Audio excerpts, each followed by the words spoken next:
Now then, people, welcome back to the Just Joe football show. It's time now for another opposition preview. We've got Dave with us from Talking Wolves, mate. How are you? It's been ages, man. I know, yeah. No, I'm all good, thank you, mate. How are you? Yeah, good, man. It's good. We're back in the Premier League, mate. That's all, I'm just buzzing that we're back in the Premier League, mate. That's the main thing. Yeah. We're here to talk everything Wolves. And do you know what, right? I do watch a lot of Premier League football, but I'm quite... Since the likes of Kuna and Uri have gone, I look at the Wolves side and I'm like, right, well, I know Hugo Bueno. I know the goalkeeper. We were linked to Aroka there. You got Hwang Hee-chan, who we were linked to a few seasons back. A few Gomez is in there. But yeah, I wanted you to tell me, like, about that Wolves side. How different is it from the one that we faced in the Premier League, for example, the last time we were here? It's weird because somebody flagged up one of the teams. I think we played you in the last game. It was one of the mad games that we had. I think it was when Lopetegui was in charge, probably one of his last games, actually. We had a red card towards the end.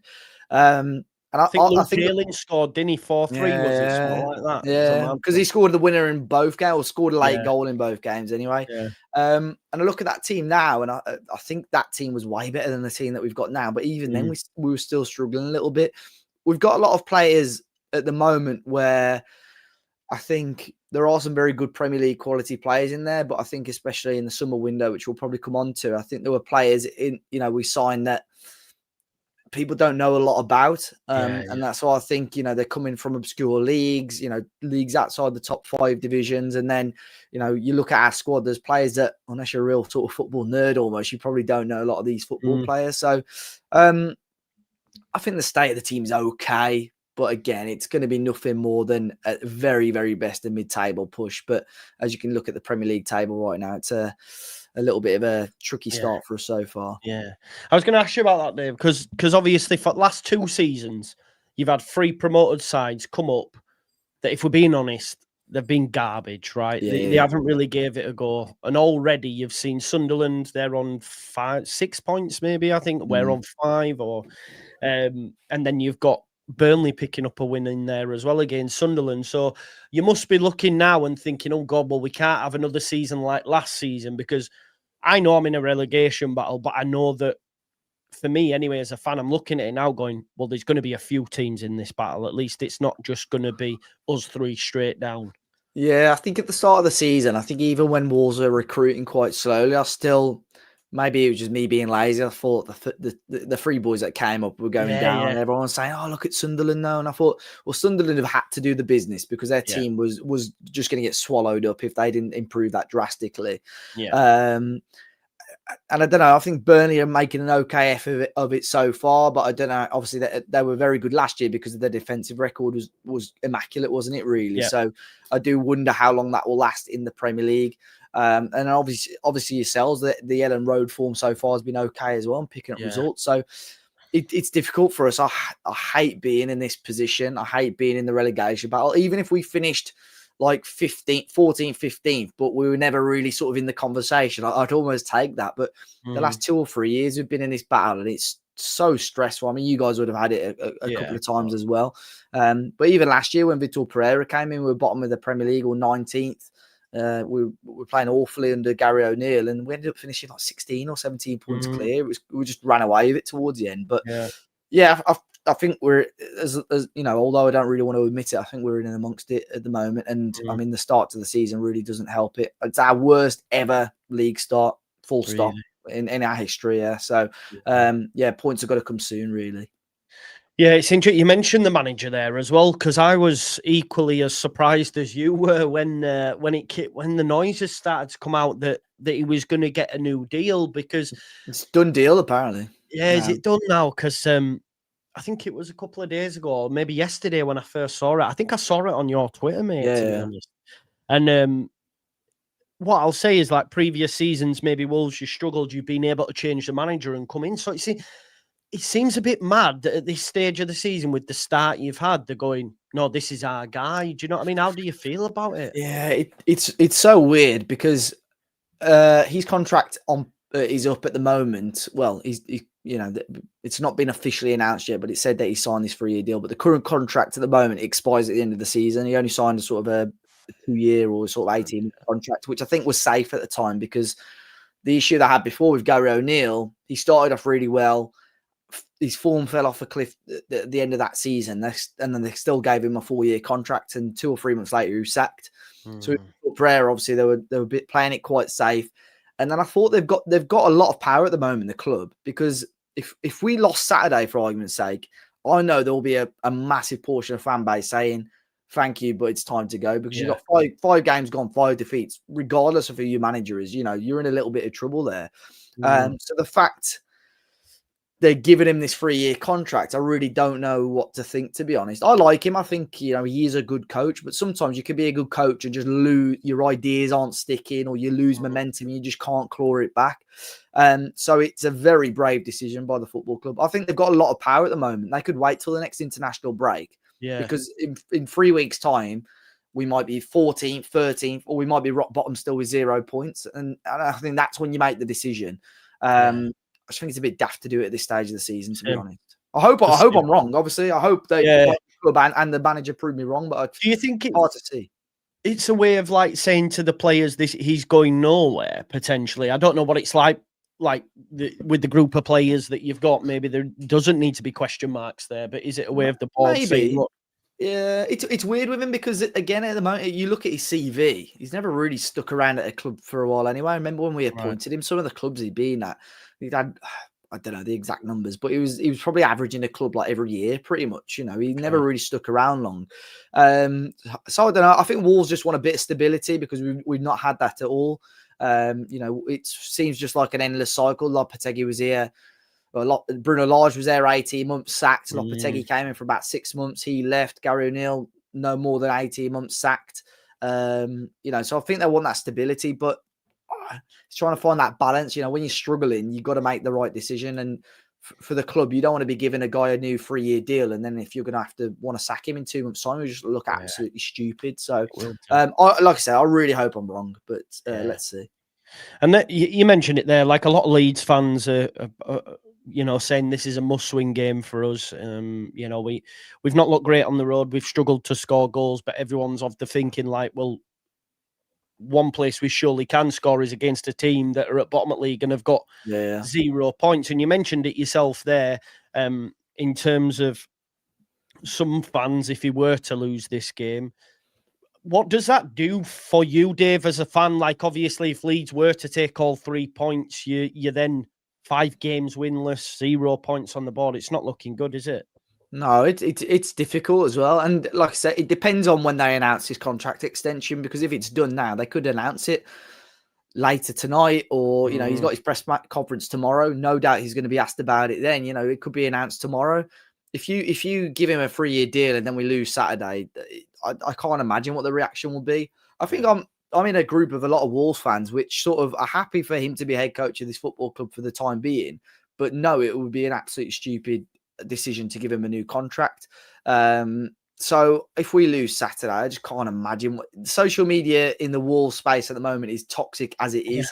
If we lose Saturday, I might have to delete Twitter or X or whatever, because it could be unbearable, to be fair. But it is, even, I know it's daft to say, but even as a content creator, it's like, how do you approach content when when you do like that? Because I'm possibly a little bit like yourself. I want to try and stay fairly positive and look at the positive side of things, but there's not really any positives when you lose 5 on the bounce in the league. So it's big for us, and it's mad to say it, but I think this is a must-win game for Wolves and Vitor Pereira, to be honest. Yeah, I hear you, man. It becomes a grind, doesn't it, when this is sort of like your passion and that. And exactly. They don't look forward to shows because the chat's going to be kicking off and all that sort of stuff. So I get it. In the 4 games you've played in the league then so far, beaten by, you were beaten soundly by City, and we all thought, City are back. Obviously, they lost a few since then, but 1-0 loss to Bournemouth, 3-2 with Everton, and then a narrow 1-0 loss at Newcastle. Have you been infused by the performances? Have you seen enough to go, do you know what? This is Leeds. They're a newly promoted side. We should have too much for them.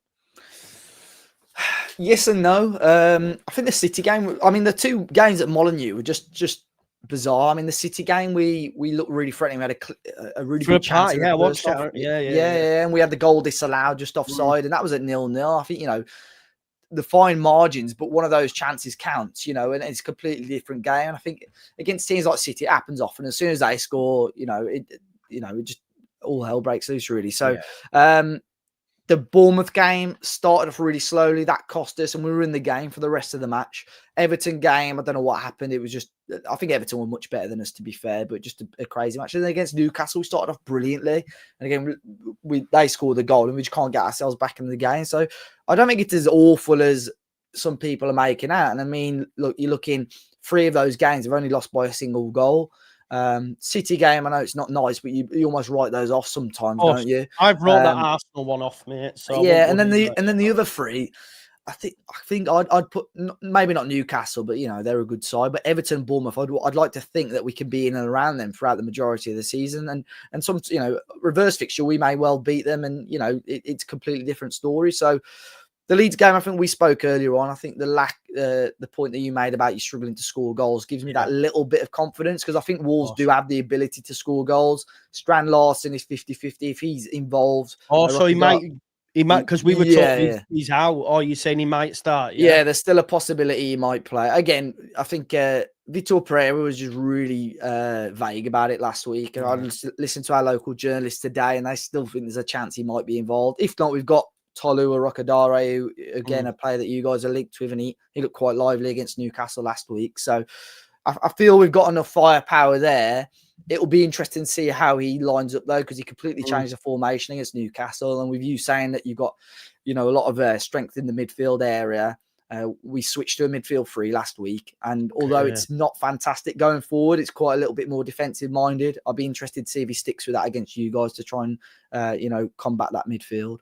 Yeah, I was looking at that the other day, actually, because he went with 2 up top, didn't he, at Newcastle? Was it Hwang and Tolu? Yeah. So I did see that he'd switched it up. I wonder.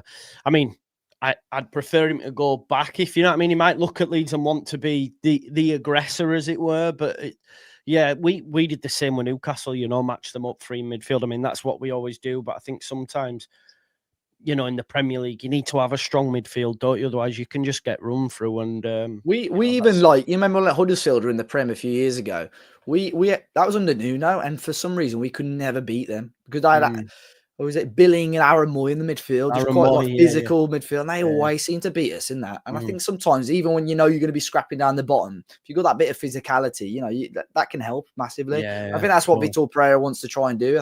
You look at our squad now, we've probably got like nearly 10 plus players, 6 foot plus in terms of, technically there's a few players that leave a little bit to be desired, but if you could press and that could win you games sometimes on its own, to be fair. So we're just waiting for it to happen though at the moment. Well, I was going to ask you about that because I'm pretty much in the dark with this Wolves squad. It seems to have changed a lot.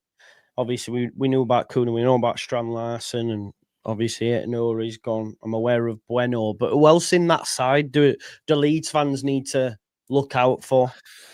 So the midfield 2 were very good, especially back in the last season. Andre and João Gomez, both up until recently, until Ancelotti got the job, we were both in the Brazil setup. This season they've started off quite slowly. I think a lot of Wolves fans are pretty disappointed with how they've kicked off, but in terms of a midfield pairing, they're, in my opinion, one of the better ones in the Premier League. If they were in a free with a new signing, Krejci, a Czech Republic guy that we signed from Girona, who could play at the back as well. And it seemed okay, but again, it's very flat. It's not very attacking at all. 3 very defensive players.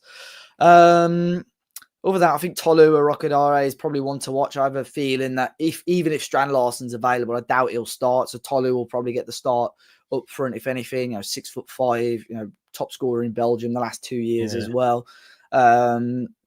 So I'll probably say those sort of guys, really. The wing backs as well, Rodrigo Gomez, young Portuguese lad that we signed last year. Gary O'Neill didn't really get on with him. And even Vitor Pereira, second half of last season, didn't give him much chances, but played at wing back against Newcastle and looked pretty lively. So there's a chance he'll start again as well. So I would say those, but to be honest, the back 3, there's not been much stability there. He's chopped and changed that, but they just look so sloppy since the start of the season, really. So, but I know we lost narrowly, but I think you need to keep that stability and get it right. Nuno did it. Even when you lose games, you still keep that same team, give them a bit of stability, get them used to each other.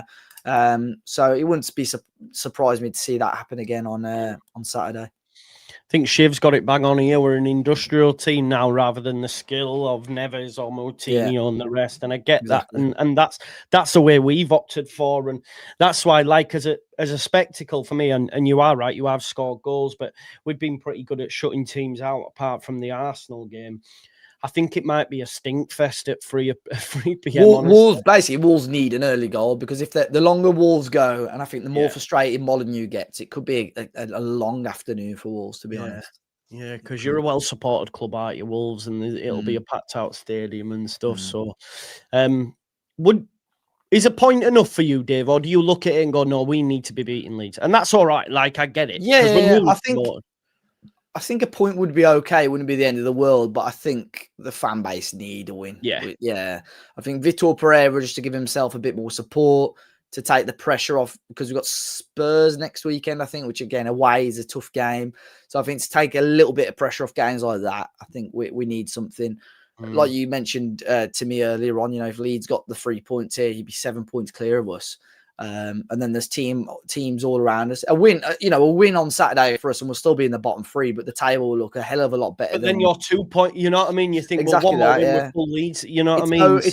It's those gaps, especially at the early part of the season. You don't want to be going in towards Christmas still in the bottom 3, and you're sort of 7, 8, 9 points adrift of teams like yourselves, Burnley and whatnot. So I think really it's not a given, but we need a win, really, just to ease any sort of pressure. Yeah, 100%. And just before you go, what have you, in the early parts of the season, it looks like you could be in a relegation battle. It's still early, of course it is. Yeah. But what have you made to the look of the teams that could potentially be in there? Obviously, West Ham haven't started well. There's us newly promoted sides. Would you still think that the newly promoted sides are still favourites for the drop? Or it's interesting, because I think there's just like areas of the season which are going to intrigue me, and I don't think it'll be up until the new year and after, when you'll see it. I think AFCON's going to be a massive one. Sunderland did some great recruitment, but they'll lose loads, man. That's what I mean. So every team are going to lose at least 1 or 2 players. It's just going to happen. But Sunderland will be interesting, because regardless of how well they're doing in the league, there's going to be sort of 4 or 5, maybe even 6 fixtures there that they're going to lose a good portion of their team. And you're coming towards the back end of January, and they could be in a real mess again. So it's difficult. I think what gives me faith is last year we were bottom of the league around Christmas time, and we managed to stay up by 15, 16, 17 points or whatever it was. So it is early days, and it's just never nice to just be chasing. I'd like to be, like I mentioned to you earlier, I wouldn't mind finishing 13th, 14th, 15th if we're never involved in this stressful relegation battle. Every time you go into a game, you're just nervous, because one mistake in the Premier League can cost you. So, look, I don't think, we're not, what's the right word to say? We're not too good to go down, I suppose. We can be there. It'll be our own fault, because the team has regressed and the team has finished lower every season since we got back into the Premier League. So, but it's going to be difficult. It's going to be a long season, I think. It's going to be a bit of a slog. Definitely. I'm just glad we're making it competitive, and then we'll see where we're at January, and then assess it. But before I do let you go, Dave, let's get a score prediction from you, buddy. I think it will be 2-1 either way. I've got to go with Wolves. I think we're good enough. Yeah, we are scoring 2 goals, so it'll have to be your way. I'll go 2-1 Wolves. I think with all the pressure that's on Vitor Pereira at the moment and the team, I think they'll come up with the goods on Saturday. If they don't, I dread to think what Molineux will be like. I think it'll be a nasty place on Saturday. Yeah. See, I'm just not confident, just because we need, until we start scoring freely and in open play, then I can't really say. So it won't surprise me if it's 0-0, but I'd take 1-0. I think I think someone mentioned in the chat that whoever scores the first goal might win, but Wolves scored first in the last 3, I think, and you beat us in all 3. Yeah. But I think an early goal will be crucial, because if you guys have got to come out and play against us, I think, that will work in our favour. But, we'll wait and see. I think a lot of it will go on the team news. I think if Strand Larsen's fit in an option for us, it completely changes things, and it will give Wolves fans a lot more confidence going into Saturday. Yeah, it'll make me less confident if I see him in the starting 11, that's for sure. Every time someone says his name now, I can't help but think of that. Oh, Dazzling Dave. Yeah, that was brilliant. He did well. I got a little bit of stick for it, but I think he took it well, to be fair to him. It was brilliant. I was at a thing with him in London not too long ago. Yeah, he means well, bless him. Yeah, he asked me for a clip and I said, oh, yeah. And I started it with... So, and he took it well. He said, that's brilliant. So yeah, he's a good lad. Yeah, he is. Yeah. Dave, do you want to tell people where you're at and where they can find you? Yeah. So we're at Talking Wolves everywhere. So we did a preview with Joe, which will be on our channel tomorrow. And then after the game as well, you'll get my reaction. I'm normally moaning or crying after a Leeds game, to be honest. And I get clipped. You seen the square ball? I always get clipped up on. I mean, I don't think it is, but no, I have to take it on the chin. I've got to. Yeah, they absolutely rinse me on there. So I'm going to be really nice to them this time round. Just give them a mention. Just say, I know you're watching. No, I did. I did last time, and I said, I lost my head. It's when you beat us, and I said they're probably watching this. I'll clip this as well. I called them 4 old men, and they love that. They love that. I mentioned them. They're good guys, man. Yeah, no, I know. I mentioned them briefly on our podcast this Monday, and it got clipped up and put on theirs this week. How have they found that? So. No, their producer is very good at their job. Whoever finds those clips, anyway. But yeah, Michael, that's a lot of praise for him. Do you know he sits and watches YouTube at like double speed just to find little bits? So yeah, and he also has people telling him. You know what I mean? Yeah, so. No, I can imagine. Yeah, but they were in my head rent free for a long time. But yeah, so you do know he's going to take this. Oh no. I watched their podcast yesterday and I thought, no, fair play, because I completely lost my head after the last one, and they were loving it, bless them. So so they'll probably. I hope we win, just so that it's difficult for them to find clips of what I'm saying. But yeah, at Talking Wolves everywhere anyway, and appreciate you having me on. Good man, I'll get that in the description as well. I will let you go, Dave. I'll have a little chinwag with them after, but thanks very much and have a nice weekend apart from Saturday, pal. Yeah, bye-bye. You too, Al. Catch you soon. Cheers, buddy. Bye. There we go. Let's remove Dave. There we go. Big up. Thank you, Dave. And can one of the mods put Talking Wolves in the chat for me as well? That's proper funny, that with the square ball stuff. It is a great show if you're a Leeds fan, but I don't know if there's another one out there clipping up us, but yeah, you don't have to get some stick when you clipped up. I get it. You proper rattled Sava there. Absolute quality viewing. They're still live now, man. He's going mad. I hope he's took it in jest though. Like, do you know what I mean? I know Spurs aren't shit. I know it'll be tough. He was ready to pop. Yeah, he's a good guy. He's a good guy. Good evening, everyone. Yes, good evening. Smash a like and subscribe. Yes, please do. Big up to Mr. Dodo. Member now for 19 months. How does this lad feel about the Wolves ownership? I know you asked it before. I should have asked that at the time. I do apologise, Daniel. Here he is. Look, Daniel's a Spurs fan. He's coming for me. He says, Joe, we will see you in a couple of weeks, and that Tottenham that can't score. I never said you can't score, but yet have scored 8 goals in the league already. That's apparently shit. That's going up against. Make sure you're there, Daniel, man. It's all love, though, bro. Lucky for Wolves, there's no Luke Ayling. Yeah, it was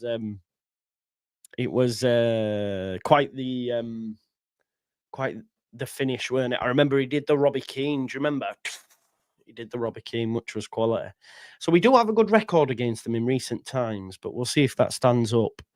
So two totally different teams, two totally different teams, two totally different outlooks. I think we could cancel each other out, and I think it could be a bit of a stink fest, if I'm honest. Yeah. Or would I take it? Yeah. I don't care. Like, this is a thing. I don't care what we're serving up right now. I just want to stay in the division, and if that means playing a certain brand of football, then so be it. Respect Joe, top guest. Yeah, he's a good guy, Dave. Like I say, Talking Wolves we worked with, I think, when we were in Championship as well. I was still at All Leeds TV. So if one of the mods can put the channel in the chat, and I'll put it in the description afterwards as well. Think first, Leeds open play goal is coming. Let's hope so. If Leeds get an early goal, I think we win with ease. Bloody hell, that's a claim and a half in it. There we go. There's Talking Wolves. Make sure you go give him some love. Propaganda is best show on YouTube, apart from this show, Andy, yeah? Apart from this show. But yeah, it is great. The weekend will be great. Aronson, I'd love nothing more. Alien did it on the same day 2 years in a row. There you go. Gotta hope when you steal a 1-0 right at the end against Spurs because the melt. Oh, Mr. Dodo, can you imagine the clips? I'll clip it up myself. What are you saying? I mean, yeah. Live by the gun, die by the gun is what they say, innit? It is what it is. But yeah, listen, big up to Dave from Talking Wolves. I did do my press conference reaction earlier on as well. If you haven't watched that, please do. I'll get a preview out as well, probably tomorrow. It's probably the best time for me to do that. Get that out on Friday. And then, like I say, football back on Saturday. I don't know if I can do the Merseyside derby. I think it might just be the Leeds game on Saturday because I've got my kids and my daughter's playing football as well. I wouldn't have minded doing the Merseyside derby, but I think I'll struggle. So it is what it is. But yeah, that's that one. Let's have a look. When does that start? 10 o'clock. Oh, there's no shows currently on at the minute. I wanted to share the love. Saying, Ryan, I hope you're well. I think Brentford is your toughest game out of the next few. Not Spurs then, eh? Not Spurs. If we win 1-0, that would be pure Deborah. Oh, Andrew, it'd be amazing. I think it'll be 0-0. As stinky as that is, I genuinely think it'll be 0-0. And that's not a bad result for us. It's worse for them than it is us. We're a newly promoted side. Wolves fans, rightly so, will be thinking, if we can't beat Leeds at home, then we're screwed. Do you know what I mean? Regardless, I know context needs to be applied on every game, but they will be looking at that thinking, if we can't beat if we can't beat Leeds, a newly promoted side who can't score at home, then we're in trouble. And it is right. Nothing to see for the Merseyside derby. We don't win at Anfield. Yeah, no, I think Liverpool will win it. It is what it is. Big up to you, mate. But yeah, listen, I will leave it here. I've got £100 worth of PlayStation vouchers, and I'm debating whether to just buy FIFA. It's drawn me in. It's drawn me in. I think I'm going to play FIFA this evening. We'll see. But smash me a like on the video, subscribe to the channel, get your comments in, and of course, hit that notification bell. That was your opposition preview, and I'll see you tomorrow. Peace out. Leeds, Leeds, Leeds.